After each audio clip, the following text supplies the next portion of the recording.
মহালয়ার মধ্য দিয়ে এরই মধ্যে শুরু হয়েছে শারদীয় দুর্গাপূজার দিন গণনা। ২৮ সেপ্টেম্বর ষষ্ঠী পূজার মধ্য দিয়ে শুরু হবে শারদীয় দুর্গাপূজা। তৈরি হয়ে গেছে প্রতিমার কাঠামো।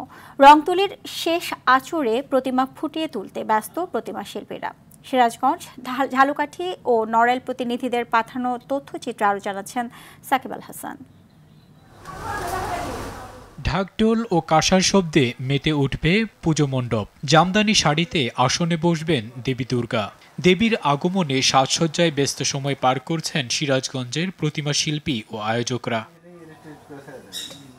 রংতুলির আঁচড়ে প্রতিমার সর্বোচ্চ সুন্দর রূপ দিতে ব্যস্ত শিল্পীরা। প্রতিমা তৈরির উপকরণের দাম বাড়লেও নিজেদের মজুরি না বাড়ার কথাও বলছেন তারা। দুর্গা উৎসবের আর 10 থেকে 11টা দিন বাকি আছে। এখন আমরা প্রচন্ড দিন রাত মিলে কাজ করতেছি। সময় এখন কম আছে, দিনই আছে আর 12টা দিন।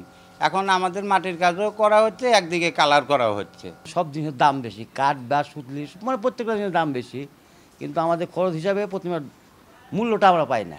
ঝালকাঠিতে 155টি পূজা মণ্ডপে এগিয়ে চলেছে পূজা উদযাপনের প্রস্তুতি। আনন্দমুখর পরিবেশে পূজা উদযাপনের লক্ষ্যে নেওয়া হয়েছে প্রয়োজনীয় সব ধরনের প্রস্তুতি। শান্তিপূর্ণ পরিবেশ বজায় রাখতে সব ধরনের উদ্যোগ নিয়েছে জেলা প্রশাসন।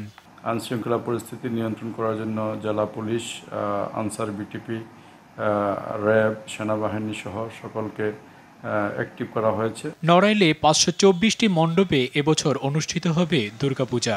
দেবী দুর্গার অনিন্দ সুন্দর রূপ ফুটিয়ে তুলতে সকাল থেকে গভীর রাত পর্যন্ত চলছে কর্মব্যস্ততা। এবারের পূজা আরও জাঁকজমক হবার আশা পূজা উদযাপন ফ্রন্টের। কোনো অসুবিধা নাই, আমরা প্রতিভা করছি এবং সেইভাবে আমরা মনে হয় এই পূজাটা সুন্দরভাবে আমরা উপভোগ করতে পারবো। আনন্দমুখর ও শান্তিপূর্ণ পরিবেশে দেবী দুর্গার আরাধনা শেষে ভক্তদের অশ্রুসিক্ত চোখে বিদায় নেবেন মা, এমনটাই প্রত্যাশা তাদের। সাকিব আল হাসান, RTV।